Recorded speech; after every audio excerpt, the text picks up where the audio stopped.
평생을 헌신한 엄마에게 자식들은 무엇을 돌려주었을까요? 이금순, 68배 나이. 그녀는 지금 요양원 창가에 홀로 앉아 있습니다. 흰 머리카락이 바람에 흔들립니다. 손에 쥔 낡은 수첩. 그 안엔 오래된 땅 문서 사본 한 장이 들어 있습니다. 나는 그저 내 자식 잘 되는 게 다였지. 그녀의 목소리는 떨립니다.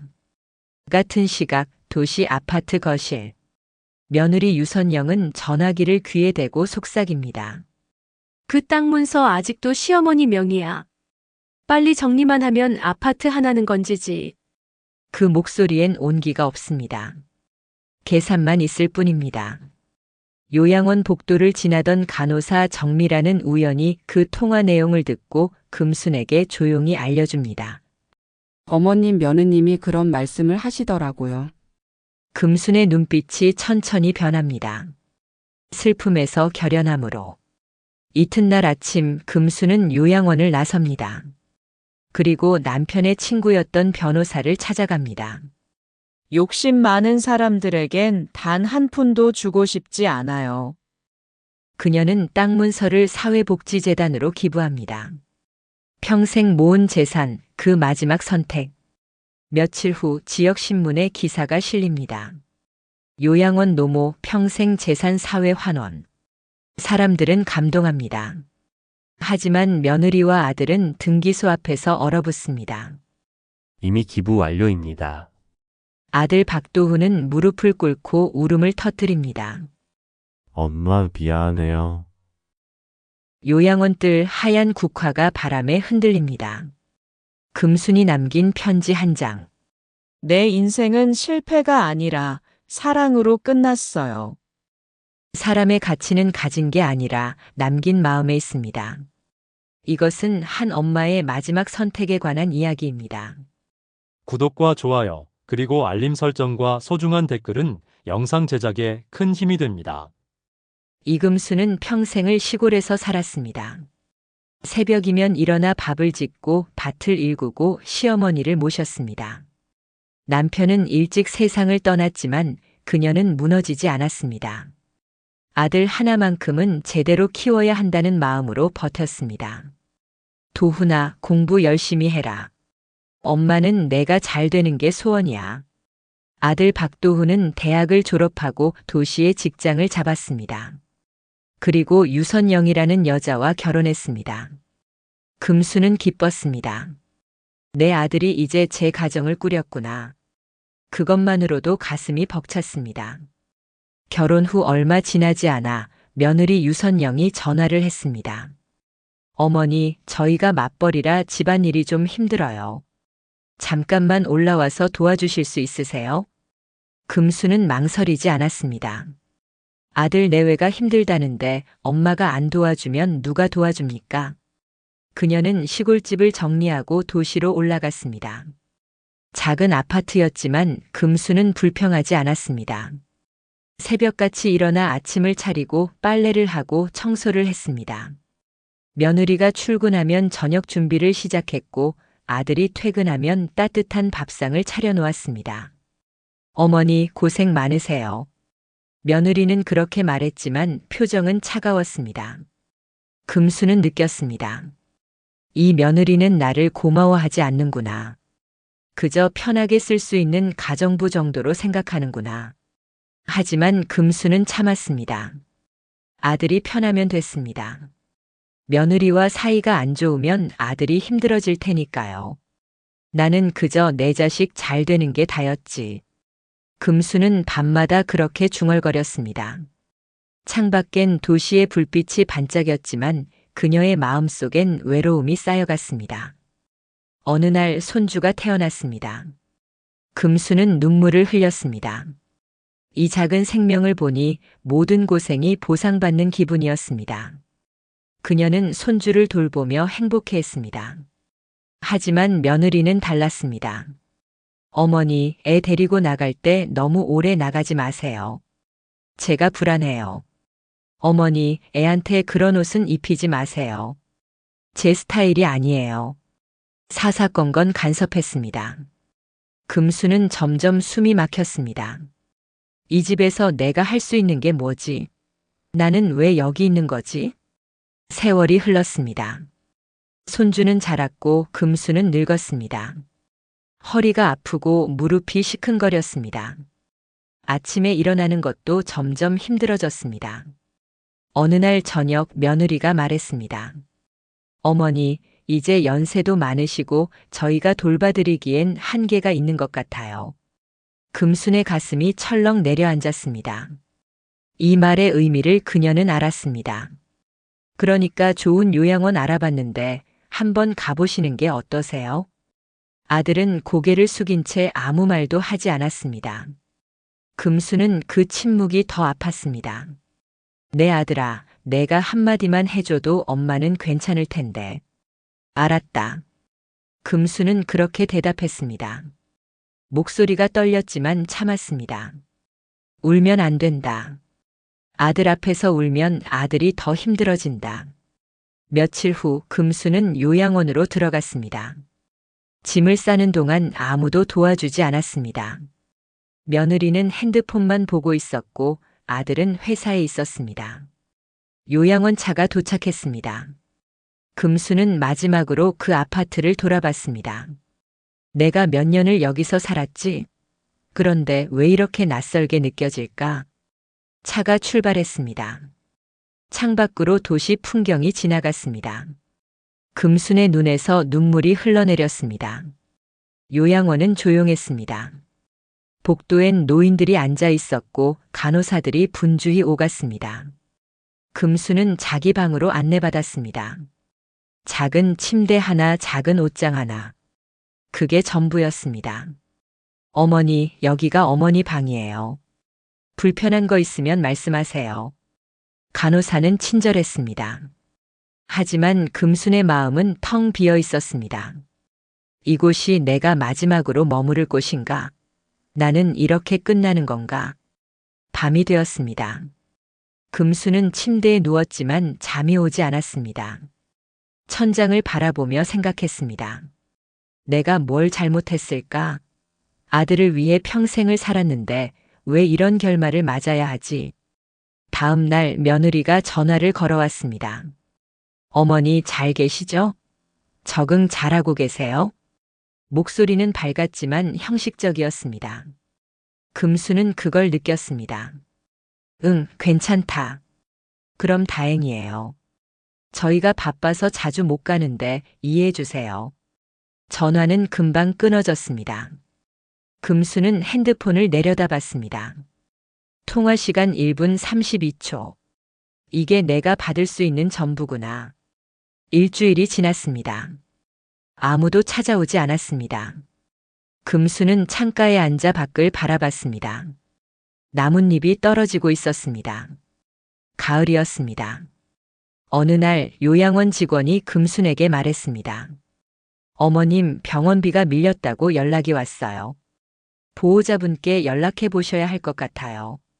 금수는 깜짝 놀랐습니다. 병원비를 안 냈다고? 아들이?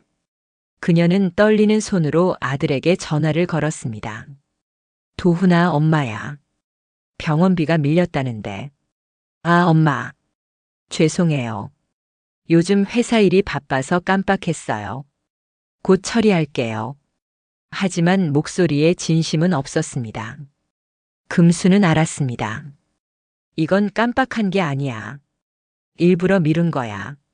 전화를 끊고 나서 금수는 한참을 멍하니 앉아 있었습니다. 그리고 작은 수첩을 꺼냈습니다.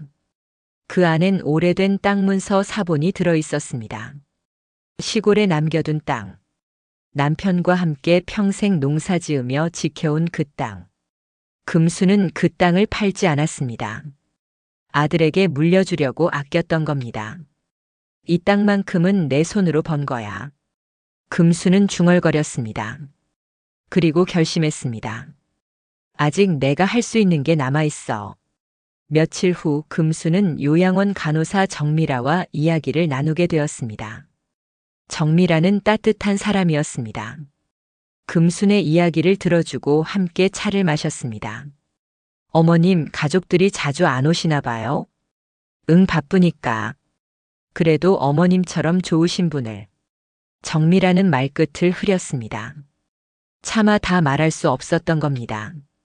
어느 날 오후 정미라는 복도를 지나가다 며느리 유선영의 전화 통화를 우연히 듣게 되었습니다. 유선영은 요양원에 서류를 가지러 왔다가 복도 구석에서 통화를 하고 있었습니다. 그 땅 문서 아직도 시어머니 명의야. 빨리 정리만 하면 아파트 하나는 건지지. 그러니까 요양원비 좀 밀려도 상관없어. 어차피 얼마 안 남으셨잖아. 정미라는 온몸이 얼어붙었습니다. 이럴 수가. 저런 말을 아무렇지도 않게 하다니.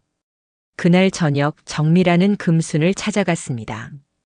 어머님, 제가 말씀드려야 할지 고민했는데요.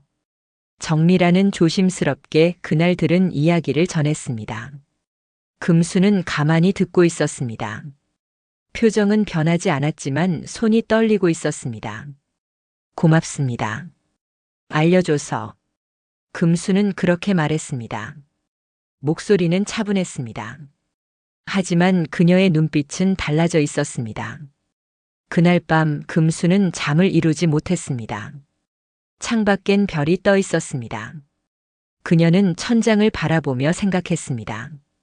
역시 그랬구나. 날 요양원에 보낸 이유가 있었지. 재산 때문이었어. 내가 죽기를 기다리고 있었던 거야. 눈물이 흘러내렸습니다. 하지만 이번엔 슬픔의 눈물이 아니었습니다. 분노와 배신감 그리고 결연함이 섞인 눈물이었습니다. 좋아. 그렇게 나온다면 나도 생각이 있어. 금수는 다음 날 아침 평소와 다름없이 일어났습니다. 세수를 하고 식당으로 내려가 아침을 먹었습니다. 하지만 그녀의 머릿속엔 오직 하나의 생각뿐이었습니다. 내가 할 수 있는 일이 뭘까?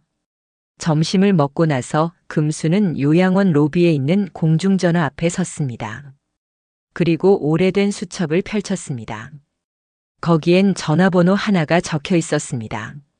남편의 친구 변호사 최영철. 남편이 살아있을 때 그는 종종 집에 놀러 왔습니다.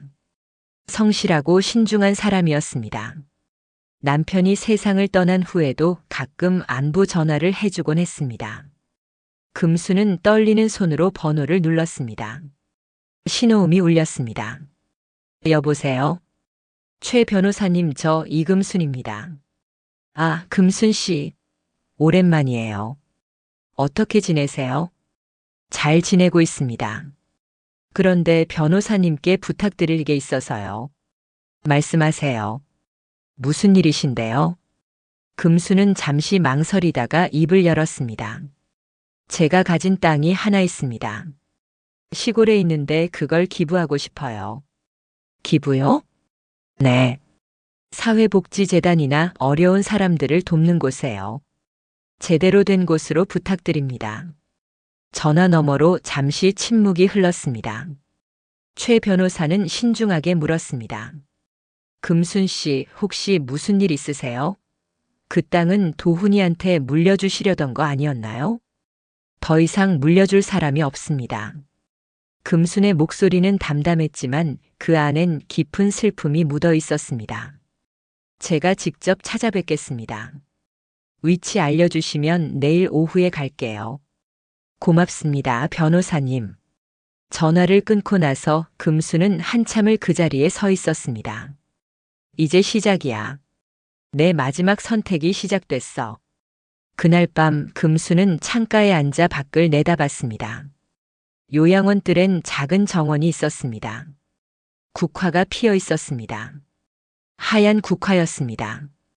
금수는 자신의 삶을 되돌아봤습니다. 20에 시집 와서 지금까지 몇십 년. 그 세월 동안 나는 뭘 했지? 아침마다 밥을 지었습니다. 들에 나가 일했습니다. 시어머니 수발을 들었습니다. 남편이 아플 땐 밤새 간호했습니다. 아들이 학교 갈 땐 도시락을 싸줬습니다. 그 모든 날들이 스쳐 지나갔습니다. 행복했던 순간도 있었습니다. 아들이 처음 걸음마를 뗐을 때, 남편이 들에서 돌아와 웃으며 오늘 고생 많았어 했을 때, 그런 순간들이 있었습니다. 하지만 지금은 어떤가요? 나는 요양원에 홀로 앉아 있습니다. 아무도 찾아오지 않습니다. 병원비도 밀려 있습니다. 나는 짐이 됐구나. 금수는 중얼거렸습니다. 그리고 눈물이 흘러내렸습니다. 이번엔 참지 않았습니다. 혼자 있을 때만큼은 울어도 괜찮았습니다. 얼마나 울었을까요? 눈물이 다 마르고 나서 금수는 고개를 들었습니다. 창밖엔 달이 떠 있었습니다. 보름달이었습니다. 그래도 난 아직 살아있어. 내가 할 수 있는 일이 남아있어. 금수는 자리에서 일어났습니다. 그리고 서랍을 열어 낡은 편지지를 꺼냈습니다. 펜을 들었습니다. 아들아, 도훈아. 손이 떨렸습니다. 하지만 금수는 계속 썼습니다. 엄마는 내가 태어났을 때부터 지금까지 단 하루도 너를 미워한 적이 없단다. 내가 힘들까봐, 내가 불편할까봐 엄마는 모든 걸 참았어. 그게 엄마의 사랑이었어. 하지만 이제 엄마도 알았어. 사랑은 일방적인 게 아니라는 걸. 사랑은 주고받는 거라는 걸. 엄마는 평생 주기만 했는데 너는 받기만 했구나. 엄마가 가진 건 이제 많지 않아. 늙은 몸뚱이 하나 그리고 시골 땅 한 뼘. 그게 전부야. 그런데 그마저도 내 아내는 탐냈구나. 엄마가 죽기를 기다렸구나. 금수는 잠시 펜을 멈췄습니다. 눈물이 떨어져 편지지를 적셨습니다. 하지만 다시 썼습니다. 엄마는 결정했어. 그 땅을 너에게 주지 않을 거야. 대신 정말 어려운 사람들을 위해 쓰이도록 할 거야. 그게 엄마가 할 수 있는 마지막 선택이야. 미안하구나, 아들아. 하지만 엄마도 이젠 자존심이 있어. 엄마도 사람이야. 금수는 편지를 접었습니다. 하지만 보내지 않았습니다. 아직은 때가 아니었습니다. 모든 일이 끝나고 나서 그때 보낼 겁니다. 다음 날 오후 최 변호사가 요양원을 찾아왔습니다. 금수는 로비에서 그를 맞이했습니다. 금순 씨, 오랜만이에요. 변호사님 와주셔서 고맙습니다. 두 사람은 요양원 상담실로 들어갔습니다. 금수는 가방에서 땅 문서 4본을 꺼냈습니다. 이게 그 땅 서류입니다. 제 명의로 되어 있어요. 최 변호사는 서류를 꼼꼼히 살펴봤습니다. 상당히 좋은 위치네요. 시세로 따지면 꽤 되겠는데요. 그래서 더 제대로 써야 할 것 같아요. 변호사님, 정말 좋은 곳에 기부할 수 있게 도와주세요. 최 변호사는 금순을 바라봤습니다. 그녀의 눈빛은 흔들리지 않았습니다. 금순 씨, 진심이시죠? 네. 평생 생각해온 결정이에요. 알겠습니다. 제가 책임지고 도와드리겠습니다. 며느리 유선영은 그날도 바빴습니다. 회사 일, 모임, 쇼핑. 그녀의 하루는 언제나 빡빡했습니다. 시어머니 생각은 거의 하지 않았습니다. 요양원에 있으니 알아서 잘 있겠지. 오후 유선영은 친구와 카페에서 만났습니다. 대학 동창이었던 그 친구는 최근 아파트를 샀다며 자랑을 늘어놨습니다. 너도 빨리 좀 더 큰 데로 옮겨. 애도 크는데. 그러고 싶지. 근데 돈이 어디 있어? 너희 시어머니 재산 있잖아. 그거 정리하면 되지 않아? 유선영은 주변을 둘러봤습니다. 그리고 목소리를 낮췄습니다. 그게 말이야, 아직 시어머니 명의로 되어 있어. 땅이 하나 있거든. 시골에. 그럼 빨리 정리해야지. 그러려고. 요양원비도 좀 밀리게 두고 있어. 그래야 나중에 우리가 다 부담했다고 명분이 서잖아. 친구는 피식 웃었습니다. 너 진짜 영악하다. 세상이 원래 그런 거야. 착하게만 살면 손해야. 두 사람은 커피를 홀짝이며 웃었습니다. 그 순간 옆 테이블에 앉아있던 한 남자가 귀를 기울이고 있었습니다. 지역 신문사 기자 김태수였습니다. 그는 원래 다른 기사를 취재하러 왔다가 우연히 그 대화를 듣게 된 겁니다. 김태수는 수첩에 몇 가지를 적었습니다. 요양원 노인, 땅 문서, 며느리. 뭔가 냄새가 났습니다. 기자로서의 직감이었습니다. 며칠 후 유선영은 남편 박도훈과 함께 등기소를 찾아갔습니다. 명예 이전하려면 본인 동의가 필요한데요. 직원의 말에 유선영은 준비해온 서류를 내밀었습니다. 이게 위임장이에요. 어머님이 요양원에 계셔서 직접 못 오셔서요. 직원은 서류를 살펴봤습니다. 그리고 컴퓨터를 확인했습니다. 얼굴이 이상하게 굳었습니다. 죄송한데요, 이 땅은 이미 명예 이전이 됐습니다. 네. 그게 무슨 말씀이세요? 일주일 전에 사회복지재단으로 기부 처리됐어요. 본인이 직접 오셔서 하셨는데요. 유선영은 얼어붙었습니다. 박도훈도 놀라 물었습니다. 기부요? 엄마가? 네, 여기 기록 보시면 알 수 있습니다. 직원은 화면을 돌려 보여줬습니다. 거기엔 분명히 적혀 있었습니다. 기부 완료. 명예사회복지재단 희망나눔. 유선영의 얼굴이 새하얗게 변했습니다. 이게 무슨 이럴 리가 없어. 여보, 진정해. 박도훈이 아내를 붙잡았습니다. 하지만 유선영은 진정할 수 없었습니다. 그 여자가 우리한테 복수한 거야. 우리를 엿먹이려고 일부러 기부한 거라고. 등기소 안에 있던 사람들이 그들을 쳐다봤습니다. 유선영은 황급히 밖으로 나갔습니다. 차 안에서 유선영은 울먹였습니다. 어떻게 이럴 수가 있어? 그게 우리 거였는데. 아직 우리 거 아니었잖아, 여보. 무슨 소리야? 당신 엄마 재산이면 당연히 당신 걸 거였잖아. 박도훈은 아무 말도 하지 못했습니다. 가슴 한구석이 무너지는 기분이었습니다. 엄마가 왜 이런 선택을 했을까? 우리가 뭘 잘못한 걸까? 하지만 그는 알고 있었습니다. 자신이 무얼 잘못했는지, 아내가 무슨 말을 했는지, 엄마를 어떻게 대했는지. 여보, 우리가 엄마한테 너무한 거 아냐? 뭐? 지금 그 소리 해? 당신 엄마가 우리 재산을 날려버렸는데? 그게 원래 엄마 거였잖아. 당신 지금 누구 편이야? 유선영의 목소리는 날카로웠습니다. 박도훈은 입을 다물었습니다.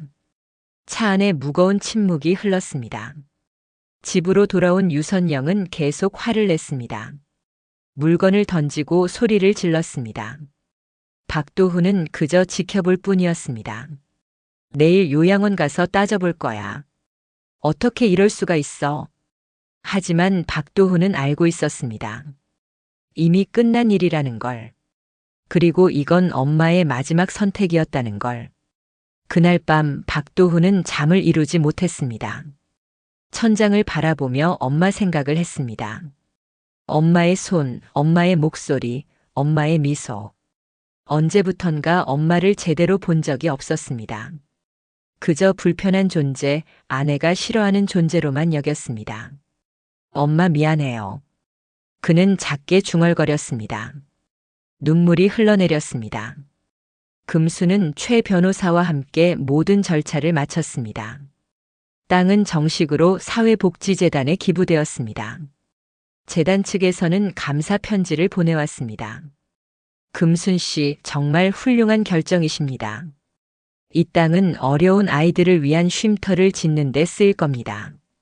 최 변호사의 말에 금수는 고개를 끄덕였습니다. 그럼 됐어요. 제대로 쓰이는 게 중요하죠. 혹시 가족들에게는 알리셨나요? 아니요. 알릴 필요 없어요. 금순의 목소리는 담담했습니다. 최 변호사는 더 이상 묻지 않았습니다.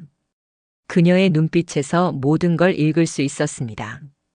금순 씨, 제가 보기엔 정말 용기 있는 선택이십니다. 용기라기보단 자존심이죠. 나도 사람이니까요. 금수는 창밖을 바라봤습니다. 하늘이 맑았습니다. 평생 남을 위해 살았어요. 시어머니 위해, 남편 위해, 아들 위해. 그런데 마지막만큼은 내 뜻대로 하고 싶었어요. 충분히 그러실 자격이 있으십니다. 최 변호사는 금순의 손을 잡았습니다. 주름진 손이었지만 따뜻했습니다. 제가 계속 지켜보겠습니다. 편찮으시면 언제든 연락하세요. 고맙습니다, 변호사님. 최 변호사가 떠나고 금수는 다시 혼자가 되었습니다. 하지만 이번엔 외롭지 않았습니다. 오히려 홀가분했습니다. 내 마지막 선택은 내 마음이 시키는 대로 했어. 금수는 중얼거렸습니다. 그리고 미소를 지었습니다. 오랜만에 진심 어린 미소였습니다. 그날 저녁 간호사 정미라가 금순을 찾아왔습니다. 어머님, 오늘 기분이 좋아 보이세요. 그래요? 마음이 좀 편해졌나 봐요. 혹시 그 일 하셨어요? 금순은 고개를 끄덕였습니다. 정미라는 금순의 손을 꼭 잡았습니다. 잘하셨어요, 어머님. 정말 잘하셨어요. 고마워요, 미라 씨. 당신이 알려줘서 결심할 수 있었어요. 두 사람은 함께 차를 마셨습니다. 따뜻한 국화차였습니다. 금수는 창밖을 바라보며 말했습니다. 알아요, 내가 한 게 복수처럼 보일 수도 있다는 거. 하지만 난 복수한 게 아니에요. 그럼요, 어머님. 난 그냥 내 재산을 내 뜻대로 쓴 것뿐이에요. 그게 나쁜 건가요? 전혀 나쁘지 않아요. 당연한 권리예요. 금수는 고개를 끄덕였습니다. 그리고 조용히 말했습니다. 욕심 많은 사람들에겐 단 한 푼도 주고 싶지 않았어요. 그 돈이 정말 필요한 사람들에게 가길 바랐어요. 그 마음 하늘이 알 거예요. 밤이 깊어갔습니다. 금수는 침대에 누워 천장을 바라봤습니다. 마음이 평온했습니다. 오랜만에 편히 잠들 수 있을 것 같았습니다. 이제 됐어. 내가 할 일은 다 했어. 금수는 눈을 감았습니다. 그리고 깊은 잠에 빠져들었습니다. 박도훈은 다음 날 아침 일찍 요양원으로 향했습니다. 아내는 함께 가려 했지만 그는 단호히 거절했습니다. 혼자 갈게. 엄마랑 둘이 이야기해야 해. 유선영은 불만스러워했지만 더 이상 말하지 않았습니다. 요양원에 도착한 박도훈은 잠시 차 안에 앉아 있었습니다. 용기가 나지 않았습니다. 엄마를 뭐라고 마주해야 할지 몰랐습니다. 엄마, 왜 그러셨어요? 그렇게 물을 수 있을까? 아니, 물을 자격이 있을까? 박도훈은 깊게 숨을 들이쉬고 차에서 내렸습니다. 요양원 로비로 들어가 안내 데스크에 물었습니다. 이금순 어르신 계신가요? 406호에 계세요. 올라가시면 됩니다. 박도훈은 엘리베이터를 탔습니다. 4층으로 올라가는 동안 가슴이 두근거렸습니다. 복도를 지나 406호 앞에 섰습니다. 노크를 했습니다. 들어오세요. 엄마의 목소리였습니다. 평소처럼 담담했습니다. 박도훈은 문을 열고 들어갔습니다. 금수는 창가에 앉아 있었습니다. 뒤돌아보지 않고 물었습니다. 무슨 일로 왔니? 엄마. 박도훈의 목소리가 떨렸습니다. 금수는 천천히 몸을 돌렸습니다. 그리고 아들을 바라봤습니다. 등기소 다녀왔지? 박도훈은 아무 말도 할 수 없었습니다. 금수는 담담히 말을 이었습니다. 놀랐지? 엄마가 그 땅을 기부했다는 거. 엄마 왜 그러신 거예요? 그게 저한테 주시려던 거 아니었어요? 그랬지. 원래는. 금수는 자리에서 일어났습니다. 그리고 아들에게 다가갔습니다. 근데 생각이 바뀌었어. 내 아내가 하는 말을 들었거든. 박도훈의 얼굴이 창백해졌습니다. 요양원비를 일부러 밀리게 둔다는 말. 엄마가 얼마 안 남았으니 상관없다는 말. 그런 말들을 들었단다. 엄마, 그건 변명하지 마. 내가 한 말은 아니지만 내가 막지도 않았잖아. 금순의 목소리는 차갑지 않았습니다. 그저 슬펐습니다. 엄마는 평생 너만 생각하고 살았어. 내가 잘 먹고 잘 자고 잘 되길 바랐어. 그게 엄마의 전부였어. 엄마. 근데 너는 엄마를 어떻게 했니? 요양원에 버렸잖아. 병원비도 안 내고 찾아오지도 않고. 박도훈은 무릎을 꿇었습니다. 그리고 울기 시작했습니다. 죄송해요, 엄마. 제가 잘못했어요. 일어나. 무릎 꿇는다고 달라지는 건 없어. 금수는 아들을 일으켜 세웠습니다. 그리고 그의 얼굴을 바라봤습니다. 도훈아, 엄마는 화난 게 아니야. 그냥 실망했어. 내가 키운 아들이 이런 사람이 된 게. 엄마 정말 죄송해요. 다시는 안 그럴게요. 다시는 없어, 도훈아. 이미 끝났어. 금수는 창가로 돌아갔습니다. 밖을 바라보며 말했습니다. 그 땅은 이제 엄마 거 아니야. 어려운 아이들을 위해 쓰일 거야. 그게 엄마가 원하는 거야. 엄마, 돌아가. 그리고 내 아내한테 말해. 욕심 부리지 말라고. 남의 것 탐내지 말라고. 박도훈은 더 이상 할 말이 없었습니다. 그는 고개를 숙이고 방을 나갔습니다. 복도를 걸으며 박도훈은 눈물을 닦았습니다. 가슴이 무너지는 것 같았습니다. 엄마의 실망한 눈빛이 계속 떠올랐습니다. 차에 올라탄 박도훈은 한참을 그 자리에 앉아 있었습니다. 그리고 핸드폰을 꺼내 아내에게 문자를 보냈습니다. 여보, 우리 이혼해야 할 것 같아. 며칠 후 지역 신문 일면에 기사가 실렸습니다. 요양원 노모 평생 모은 재산 사회 환원. 기자 김태수가 쓴 기사였습니다. 그는 카페에서 우연히 들은 대화를 잊지 못했습니다. 그리고 취재를 시작했습니다. 요양원을 찾아가 직원들을 만났고 금순과도 인터뷰를 했습니다. 금순은 처음엔 거절했지만 김태수의 진심에 마음을 열었습니다. 어르신, 이 이야기를 꼭 세상에 알려야 합니다. 진정한 나눔이 무엇인지 사람들이 알아야 해요. 김태수는 간절히 말했습니다. 금수는 잠시 생각하다 고개를 끄덕였습니다. 좋아요. 하지만 제 아들 이야기는 빼주세요. 그래도 제 자식이니까요. 알겠습니다. 기사가 나가자 반응은 폭발적이었습니다. 지역 방송에서도 관심을 가졌고 SNS에서도 화제가 되었습니다. 진짜 대단하신 분이다. 요즘 이런 어른 없는데. 며느리가 재산 노렸다던데 통쾌하다. 댓글이 쏟아졌습니다. 사람들은 금순의 선택에 감동했습니다. 사회복지재단에서는 감사 현수막을 걸었습니다. 이금순님의 고귀한 나눔에 감사드립니다. 요양원에도 꽃다발과 편지가 배달되기 시작했습니다. 모르는 사람들이 보낸 응원의 메시지였습니다. 어머님 존경합니다. 당신의 선택이 많은 사람들에게 희망이 됩니다. 간호사 정미라는 금순에게 편지들을 읽어줬습니다. 금순은 조용히 듣고 있었습니다. 표정은 담담했지만 눈가가 촉촉했습니다.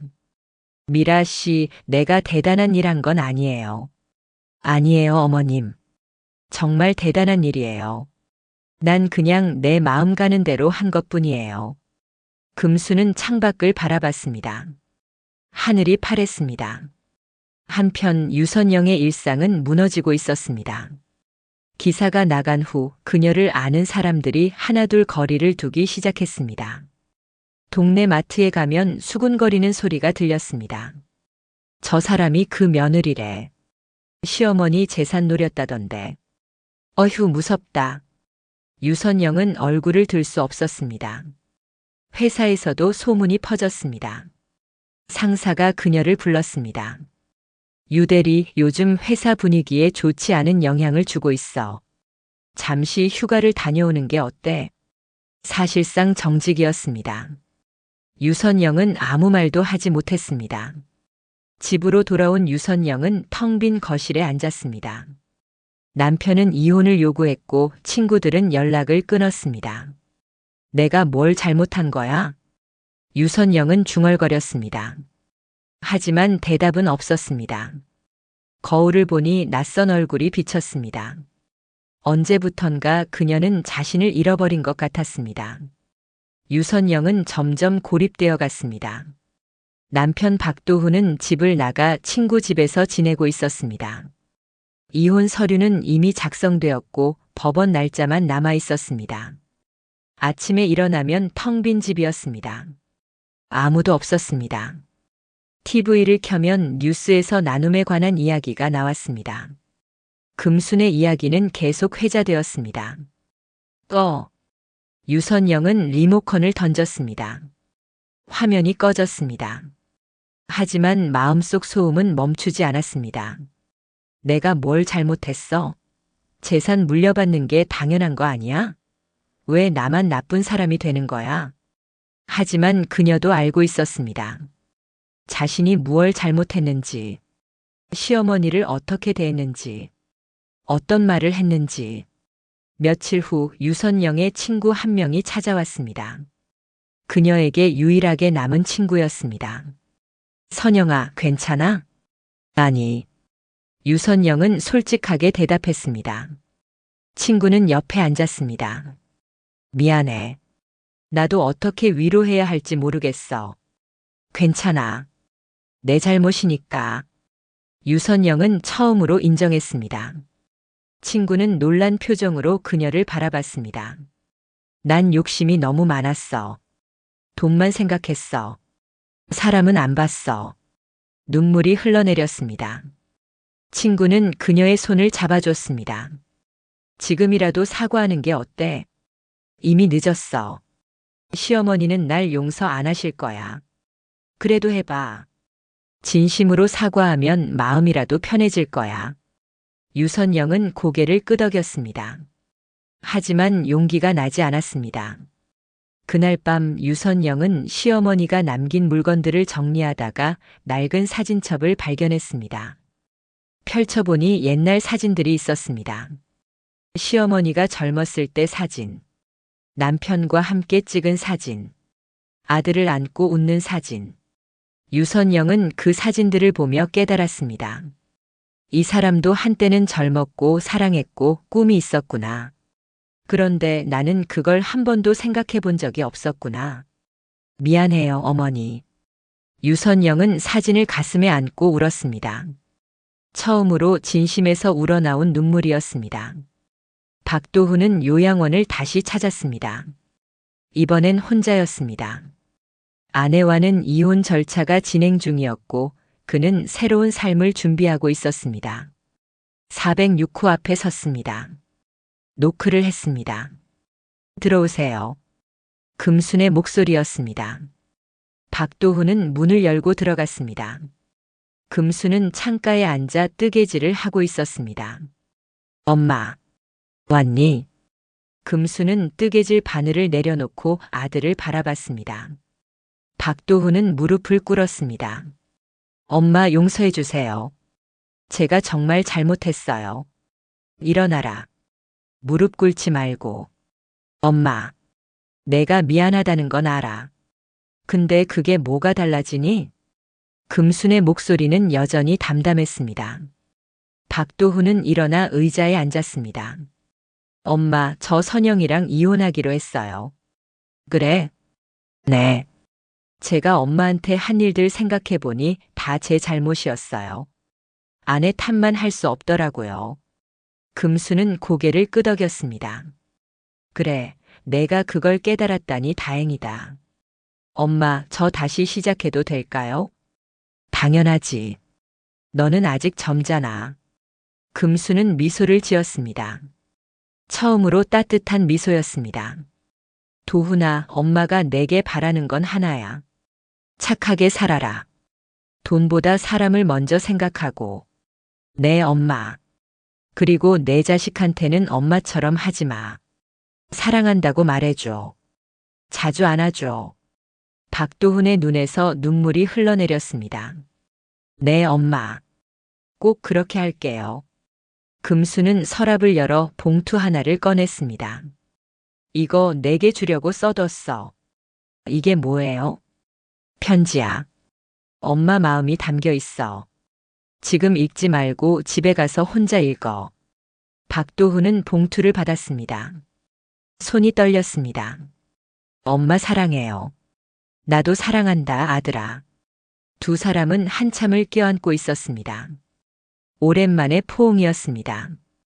박도훈이 떠나고 금수는 다시 창가에 앉았습니다. 마음이 한결 가벼웠습니다. 아들과 화해했습니다. 그것만으로도 충분했습니다. 그날 저녁 박도훈은 집에 돌아와 편지를 펼쳤습니다.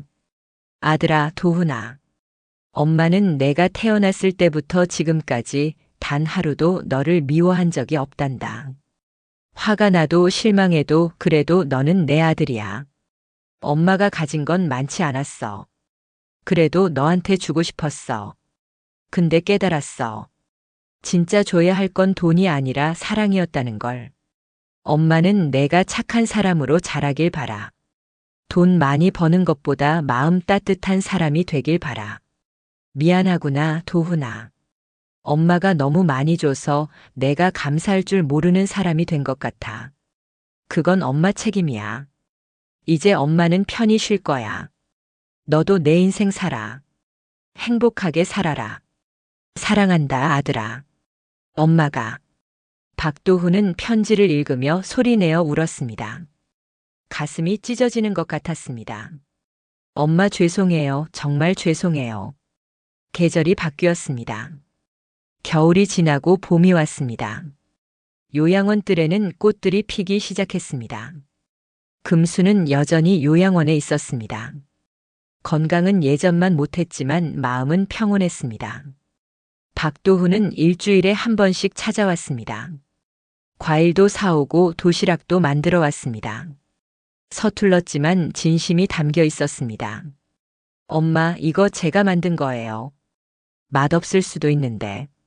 괜찮아. 내가 만든 거면 다 맛있어. 금수는 도시락을 열어 한 숟가락 먹었습니다. 짜기도 하고 싱겁기도 했지만 따뜻했습니다.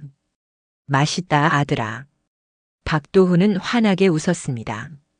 금순도 함께 웃었습니다.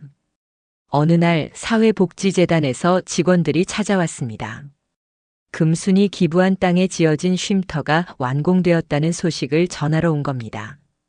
어르신 감사합니다. 덕분에 아이들이 안전한 곳에서 지낼 수 있게 됐어요. 그래요? 다행이네요. 개소식에 꼭 참석해 주세요. 어르신이 주인공이세요. 금수는 손을 저었습니다. 아니에요. 난 그냥 내 할 일 한 것뿐이에요. 개소식 날 금수는 박도훈과 함께 그곳을 방문했습니다. 아이들이 뛰어놀고 있었습니다. 웃음소리가 가득했습니다. 할머니. 한 아이가 금순에게 달려왔습니다. 그리고 그림 한 장을 건넸습니다. 이거 할머니 드리려고 그렸어요. 그림엔 집 한 채와 웃는 아이들이 그려져 있었습니다. 그리고 무지개가 떠 있었습니다. 금수는 그림을 받아들었습니다. 눈시울이 뜨거워졌습니다. 고마워, 예쁜 그림이구나. 할머니 덕분에 우리 여기서 살 수 있어요. 고마워요. 아이는 금순을 꼭 안았습니다. 금순도 아이를 안아줬습니다. 따뜻했습니다. 박도훈은 그 모습을 보며 눈물을 닦았습니다. 엄마는 정말 대단한 사람이었습니다. 돈이 아니라 사랑으로 세상을 바꾼 사람이었습니다. 개소식이 끝나고 금순과 박도훈은 요양원으로 돌아왔습니다. 차 안에서 박도훈이 물었습니다. 엄마 후회 안 하세요? 그 땅 팔면 엄마도 편하게 사실 수 있었는데. 후회? 전혀. 금수는 웃었습니다. 돈은 쓰면 없어지지만 사랑은 쓸수록 커지는 거야. 나는 사랑을 선택한 거야. 박도훈은 고개를 끄덕였습니다. 엄마의 말이 가슴에 깊이 새겨졌습니다. 며칠 후 금수는 간호사 정미라와 함께 요양원 뜰을 산책했습니다. 국화가 만발해 있었습니다. 하얀 국화였습니다. 어머님, 요즘 정말 행복해 보이세요. 그래요? 나도 그래요. 마음이 참 편해요.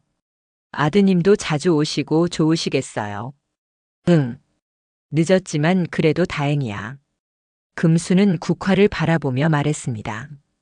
미라 씨, 사람이 남기는 건 재산이 아니에요. 마음이에요. 맞아요, 어머님.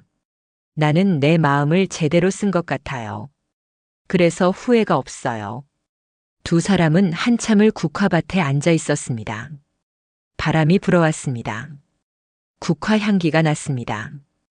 그날 밤 금수는 침대에 누워 천장을 바라봤습니다. 평생이 파노라마처럼 스쳐 지나갔습니다. 힘들었던 순간들, 행복했던 순간들, 울었던 날들, 웃었던 날들. 나는 잘 살았어. 후회 없어. 금수는 눈을 감았습니다. 그리고 깊은 잠에 빠져들었습니다. 이른 봄, 금수는 조용히 세상을 떠났습니다. 잠든 것처럼 평화로운 얼굴이었습니다. 장례식장은 조용했지만 많은 사람들이 찾아왔습니다. 요양원 직원들, 복지재단 사람들, 그리고 쉼터의 아이들까지. 할머니, 안녕히 가세요. 아이들은 울며 꽃을 놓았습니다. 박도훈은 영정 사진 앞에 앉아 아무 말도 하지 못했습니다. 마지막 날 박도훈은 엄마의 유품을 정리했습니다. 그리고 서랍 깊숙한 곳에서 편지 한 통을 더 발견했습니다. 세상에 남기는 내 마지막 말. 내 인생은 실패가 아니었어요. 평생 사랑하며 살았고 마지막엔 사랑으로 끝냈어요. 재산은 남기지 못했지만 마음은 남겼어요. 욕심보다 나눔을, 미움보다 용서를 선택했어요. 그게 내가 세상에 남기는 거예요. 사람의 가치는 가진 게 아니라 남긴 마음에 있어요. 나는 행복했어요. 이금순. 박도훈은 편지를 읽으며 눈물을 흘렸습니다. 그리고 깨달았습니다. 엄마는 진짜 승리한 거라고. 돈이 아니라 사랑으로 이긴 거라고. 봄이 깊어갔습니다. 요양원 뜰에는 하얀 국화가 바람에 흔들렸습니다. 그 꽃들 사이로 금순의 미소가 겹쳐지는 것 같았습니다. 사람의 가치는 가진 게 아니라 남긴 마음에 있습니다. 그 말이 바람에 실려 퍼져나갔습니다. 엄마는 이제 편히 쉬고 있습니다. 하지만 그녀가 남긴 사랑은 여전히 살아 숨쉬고 있습니다. 쉼터의 아이들 속에서, 박도훈의 변화 속에서, 그리고 이 이야기를 듣는 모든 사람들의 마음 속에서 금수는 웃고 있습니다. 하늘에서 편안하게. 그녀의 선택은 복수가 아니었습니다. 마지막 사랑이었습니다. 욕심 많은 세상에서 나눔을 선택한 한 여자의 이야기. 평범했지만 위대했던 엄마의 이야기. 이것이 바로 이금순, 그녀의 마지막 선택입니다.